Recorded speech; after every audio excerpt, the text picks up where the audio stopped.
Tuition नहीं पढ़ा रहे हैं ना, कोचिंग पढ़ा रहे।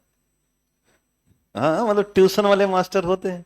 एक जगह मैं ट्यूशन पढ़ाने गया, तो शाम को 8 साढ़े 8 बजे का ज्वाइन किया कि बनारस में, कि 8 से 9:30 तक पढ़ाऊंगा, तब तक उसे घर खाना बन जाएगा। तो शर्माते शर्माते हफ्ते में 2 दिन 3 दिन तो खिला ही देंगे, तो रात का खाना बनाना नहीं पड़ेगा। तो इस तरह से हमने ज्वाइन किया। एक दिन पढ़ाया। मेरी मैथ थोड़ी मतलब है, कमजोर सी है। हालांकि मैंने बीएससी से मैथमेटिक्स से किया है, और ठीक ठाक लेवल से किया है, कोई दिक्कत नहीं, फर्स्ट डिवीजन पास हूं। लेकिन मुझे समझ कम आती है।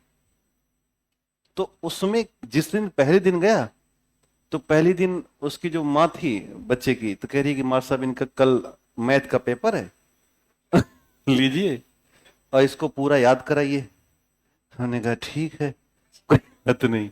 वो लड़का जो था, एक तो सवाल दिया करे हमें कम आ रहा है, तो हम कुछ देर माथापच्ची किए। हाँ, मैं तैयार करके गया था साइंस। आदमी फिर जैसे आप भी ट्यूशन पढ़ने जाओगे क्या करोगे, साइंस ही तो जो भी है मतलब अपना रेडी करके जाओगे।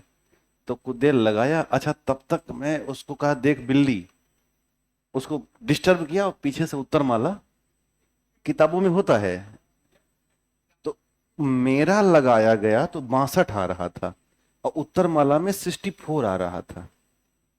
हम कह रहे यार, दो का मामला फंस रहा है। तो हमने कहा लिखो नोट। कह रहा क्यों? हमने कहा जब 62 आए तो दो जोड़ लिया जाता। तो 62 आया, तो हमने कहा लिखो कि जब 62 होगा तो +2 और ऐड करो। तो ऐड किया, मैंने कितना आया? 64। हम क्या आया आंसर देख? तो कहीं यस, हम क्या आ गया। मैं किसी तरह बिताया 1 घंटा, और उसके बाद दोबारा कभी नहीं गया। तो एक दिन वो फोन की कि मास्टर साहब आए नहीं। उनके क्यों आए? आते ही कोई मैथ पूछता है?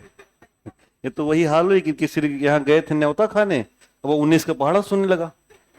तो भैया अपनी पूरी रख लो, है ना, अपना पूरी सब्जी तुम रख लो, हमें माफ कर दो, 19 का पहाड़ा हम ना सुना पाएंगे। ठीक, चलिए देखो फिर से।